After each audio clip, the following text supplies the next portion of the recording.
Even without doing any activity, you can still manifest what you want if you organize these 4 dimensions in one direction and keep it unwavering in that direction for a certain period of time.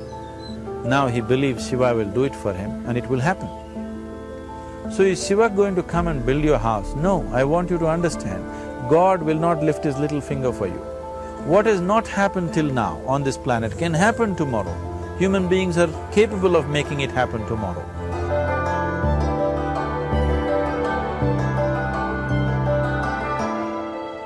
Everything we as human beings have created on this planet was essentially first created in our minds. All that you see, which is human work on this planet, first found expression in the mind, then it got manifested in the outside world. The wonderful things that we have done on this planet and the horrible things that we have done on this planet, both have come from the human mind. So if we are concerned as to what we create in this world, it's extremely important that first of all we learn to create the right things in our mind, how we keep our minds. If we do not have the power to keep our minds the way we want it, what we create in the world is also going to be very accidental and haphazard. So learning to create our minds the way we want is the basis of creating the world the way we want. There is a wonderful story in the yogic lore. On a certain day, a man took a walk. He went for a long walk. Accidentally, unawares, he walked into paradise. Fortunate, isn't he? He just took a walk and he landed up in paradise. After this long walk, he felt little tired. So he thought, oh, I'm tired, I wish I could rest somewhere. He looked around, there was a nice tree, underneath which there was very cushiony grass. So it was inviting. He went and put his head down there and slept. After a few hours he woke up, well rested, and he thought, oh, I'm well rested, but I'm feeling hungry, I wish I had something to eat. And he thought about all the nice things that he ever wanted to eat in his life. And instantly, all those things appeared in front of him. You need to understand, there the service is like that. Hungry people don't ask questions. Food came and he ate. Stomach became full. Then he thought, oh, my stomach is full, I wish I had something to drink. All the nice things that he ever wanted to drink, he thought about it and all of them just appeared in front of him. Drinking people also don't ask questions, so he drank. Now with a little bit of alcohol in him, you know Charles Darwin told you, all of you are monkeys, your tail fell away. Not me, Charles Darwin told you that you were all monkeys and your tail fell away and then you became human. Yes, definitely the tail fell away. But the monkey, in yoga, we always refer to an unestablished mind as markata, which means a monkey. Why we are referring to the mind as a monkey is, what are the qualities of a monkey? One thing about a monkey is, it's unnecessary movement. And another thing about the monkey is, if I say you're monkeying somebody, what does it mean? Imitation. Monkey and imitation have become synonymous. So these two essential qualities of a monkey are very much the qualities of an unestablished mind. Unnecessary movement, you don't have to learn it from the monkey, you can teach it to the monkey. And imitation is full-time job of the mind. So when these two qualities are on, a mind is referred to as a monkey. So this monkey became active within him. He just looked around, thought, what the hell is happening here? I asked for food, food came. I asked for drink, drink came. There must be ghosts around here. and ghosts came. Oh, the ghosts have come, they're going to surround me and torture me, he thought. Immediately the ghosts surrounded him and started torturing him. Then he started screaming in pain and said, oh, they're going to kill me, and he died. Just now he said he's a fortunate being.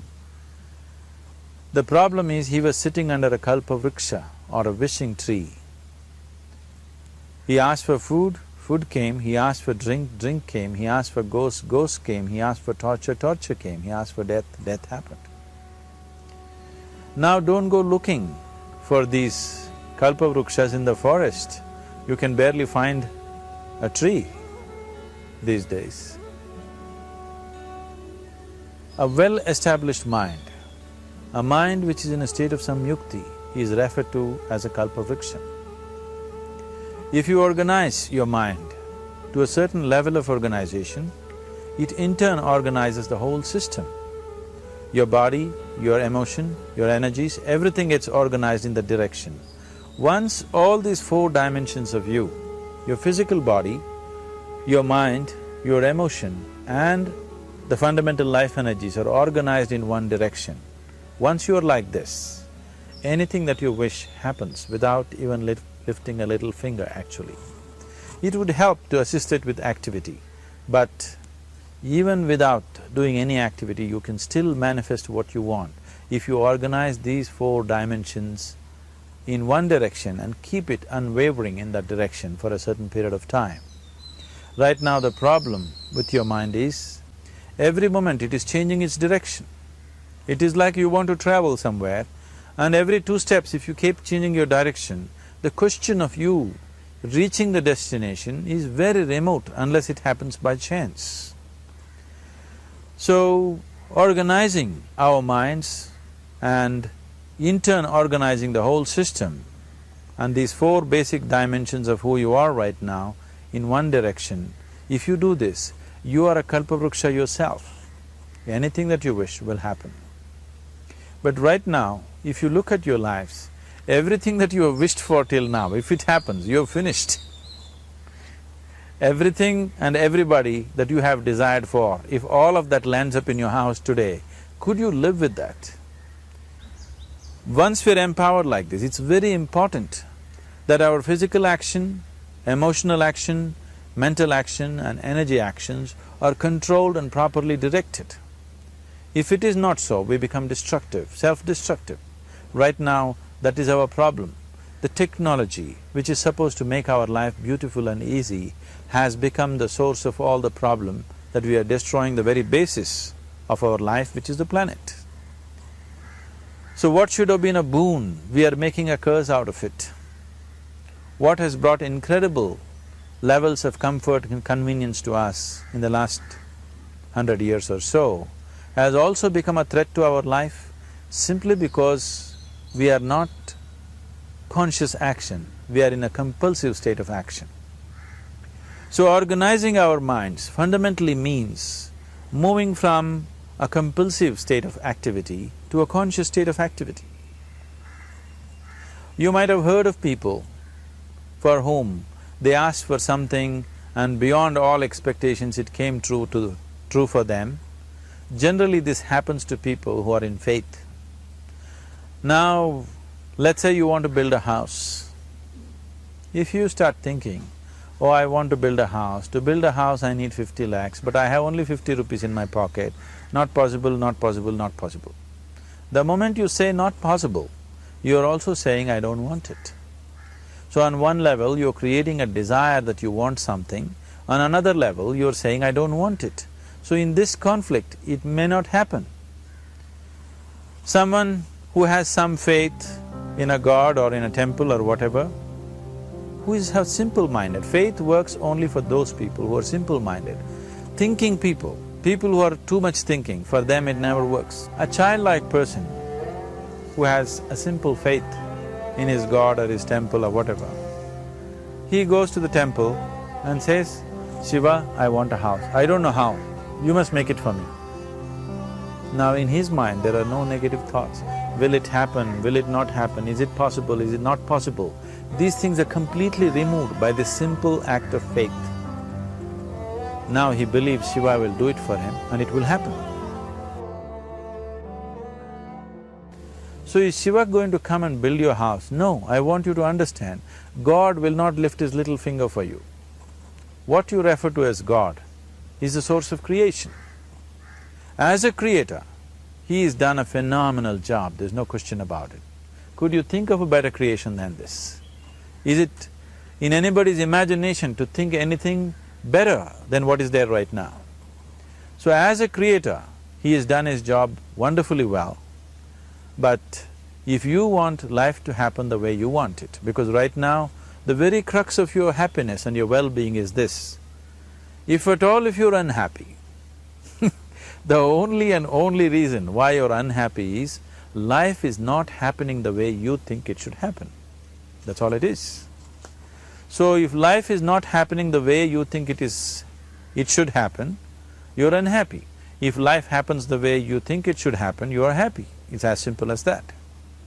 So if life has to happen the way you think it should happen, first of all, how you think, with how much focus you think, how much stability is there in your thought, and how much reverberance is there in the thought process will determine whether your thought will become a reality or is it just an empty thought. Or how you do not create any impediments for your thought by creating negative thought process. This possible is something possible or not possible, is destroying humanity. What is possible and not possible is not your business, it's nature's business. Your business is just to strive for what you want. Right now you're sitting here, if I ask you two simple questions, I want you to just look at this and answer this. Right now from where you're sitting, can you just fly off? You say no.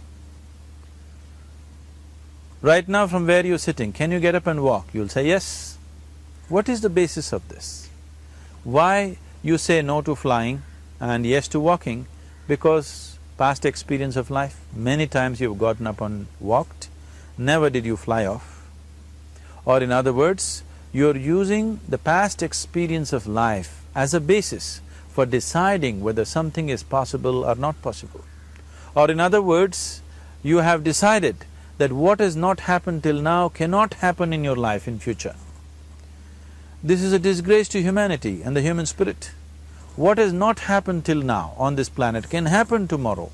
Human beings are capable of making it happen tomorrow. So what is possible and what is not possible is not your business. That is nature's business. Nature will decide that. You just see what is it that you really want and strive for that. And if your thought is created in a powerful way, without any negativity, without any negative thoughts bringing down the intensity of the thought process, the first and foremost thing is you must be clear what is it that you really want. If you do not know what you want, the question of creating it doesn't arise. If you look at what you really want, what every human being wants is, he wants to live joyfully, he wants to live peacefully. In terms of its relationships, he wants it to be loving and affectionate.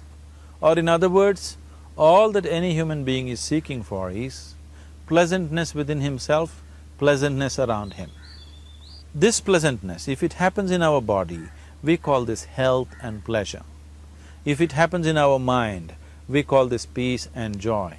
If it happens in our emotion, we call this love and compassion. If it happens in our energy, we call this blissfulness and ecstasy. This is all that a human being is looking for.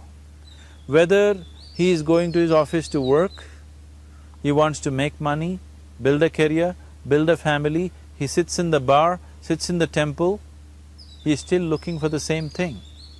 Pleasantness within, pleasantness around. If this is what we want to create, I think it's time we addressed it directly and commit ourselves to creating it. So you want to create yourself as a peaceful human being, joyful human being, loving human being, a pleasant human being on all levels. And do you also want a world like this? A peaceful world, a loving world, a joyful world? No, I want greenery, I want food. When we say a joyful world, that means everything that you want has happened. So this is all that you're looking for. So all that you need to do is commit yourself to creating it, to create a peaceful, joyful and loving world, both for yourself and everybody around you. Every day in the morning, if you start your day with this simple thought in your mind, that today, wherever I go, I will create a peaceful, loving and joyful world. If you fall down 100 times in the day, what does it matter? For a committed man, there is no such thing as failure. If you fall down 100 times, 100 lessons to be learnt. If you commit yourself like this to creating what you really care for, now your mind gets organized. Once your mind gets organized, the way you think is the way you feel, your emotion will get organized. Once your thought and emotion is organized, your energies will get organized in the same direction. Once your thought, emotion and energies are organized, your very body will get organized. Once all these four are organized in one direction, your ability to create and manifest what you want is phenomenal. You are the creator in many ways. That which is the source of creation is functioning within you every moment of your life. It is just that, have you kept access to that dimension or not? Organizing the four basic elements of your life will give you that access. There are tools and technologies to do this. The whole science of yoga, the whole technology that we refer to as yoga is just about this, transforming yourself from being just a piece of creation to become a creator.